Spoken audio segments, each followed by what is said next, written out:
सोलापूरसाठी आपण घेत आहोत नटरंग राजकारणाचा हा कार्यक्रम। आणि ह्या कार्यक्रमामध्ये आता ह्याच एरियातून भाजपाची रॅली गेली, ह्याच एरियातून त्याच्या पाठोपाठ सेनेची रॅली म्हणजे प्रचाराची रॅली येत आहे।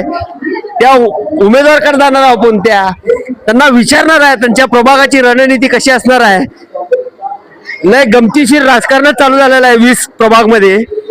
म्हणजे एक गेला की एक येतो, एक गेला की एक येतो। पतंग गेला, मग पतंग गेले की कमळ गेला, कमळ गेले की शैना आली, शैना आली की महाविकास आघाडी आली।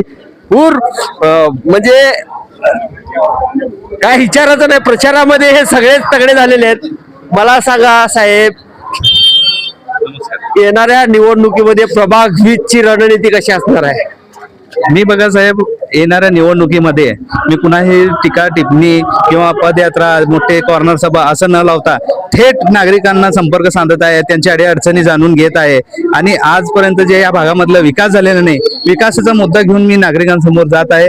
आणि आज तगायत या भागातील लोकांना जे सोयीसुविधा मिळाल्या नाहीत, उदाहरणार्थ रस्ते, गटर, लाईट हे तर सगळेजणच करत असतात पाणीचं, पण ह्याच्या पलीकडे जाऊन ह्या सगळ्या गोष्टी कसं योग्य रीतीने आपल्याला करता येतील ह्याच्याकडे नियोजन लावणार आहे। आणि त्यानंतर ह्याच्या पलीकडे जाऊन शिक्षण, रोजगार आणि आरोग्य हे माझे प्रमुख मुद्दे आहेत। हे मुद्दे घेऊन मी आज जनतेपर्यंत पोहोचत आहे। लोकांकडनं ज्यावेळेस मी थेट लोकांशी संपर्क साधत असताना जनतेने मला उत्स्फूर्त प्रतिसाद देत आहे। मला सगळेजण आश्वासन देत आहे की तुम्हाला आम्ही तुमच्या पाठीशी खंबीरपणे उभे राहू। आणि ह्या ठिकाणी मला 100% आज जनतेकडनं जे मला सपोर्ट मिळत आहे, ह्या सपोर्टनुसार मला असं आनंद होत आहे की मी 100% निवडून येणार आहे। आणि निवडून आल्यानंतर आज मी या ठिकाणी आमचे सर्व समाजातील जे वरिष्ठ लोक आहेत त्यांच्या गाठीबिटी घेऊन त्यांना मी स्वतः बोलतोय। आज जसं प्रचाराला आपल्या घरापर्यंत आलोय, तसंच निवडून आल्यानंतर 100% प्रत्येकाची गाठीबिटी घेणार, त्यांची समस्या मला जाणून घेणार। सांगा साहेब, प्रभाग 20 म्हणजे जातीवर इलेक्शन जात आहे, हे न जाण्यासाठी आपले काय प्रयत्न करणार आहे? हे बघा, प्रभाग 20 मध्ये लोकांचा असं गैरसमज आहे की जातीवर मतदान होत आहे। या ठिकाणातील नागरिक जे आहेत, या भागातील नागरिक जे आहेत, अतिशय हुशार आणि सुजाण आहेत। ह्या लोकांना माहित आहे की आपल्याला यंदा तरुणाला संधी द्यायची आहे। तरुणाला संधी देत असताना आपल्या विकासाचं जे बोलतंय, आपल्यासाठी जे झटणार आहे, आपल्यासाठी जे काम करणार आहे, अशा उमेदवाराला निवडून देण्यासाठी लोक 100%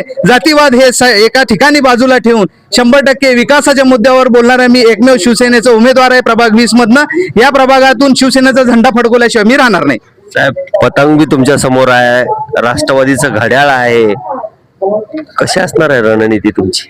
हे बघा, पतंग हे फक्त जातीच्या मुद्द्यावर ह्यांचा विषय आहे। राष्ट्रवादी हे आम्ही विकास करतो ह्या ठिकाणी असं म्हणून करताय।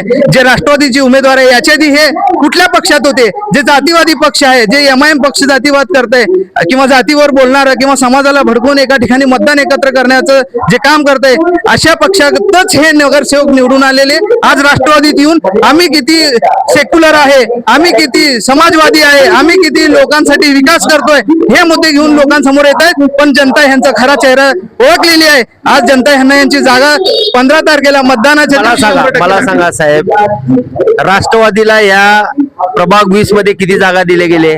4 जागा दिले गेले। तुम्हाला का संकट घेतलं नाही?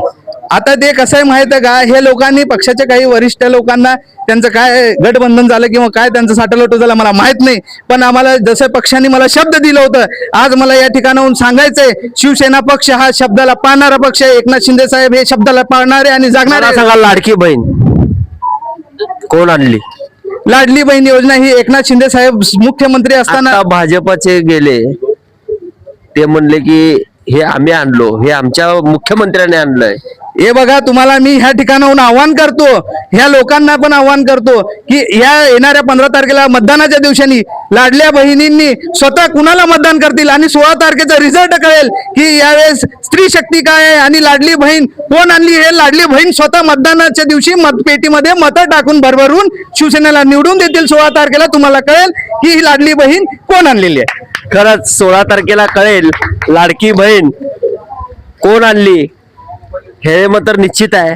महिला आपले सगळे हुशार आहेत, त्यांना कोणता पक्ष कुणासाठी प्रयत्न केला, काय व्हायला लागलंय, ते पार्लमेंट मध्ये काय करतात, विधानसभेमध्ये काय करतात, हे सगळं टीव्ही असो, सोशल मीडिया असो, मोबाईलवर असो, सगळे महिला आपले बघतायत.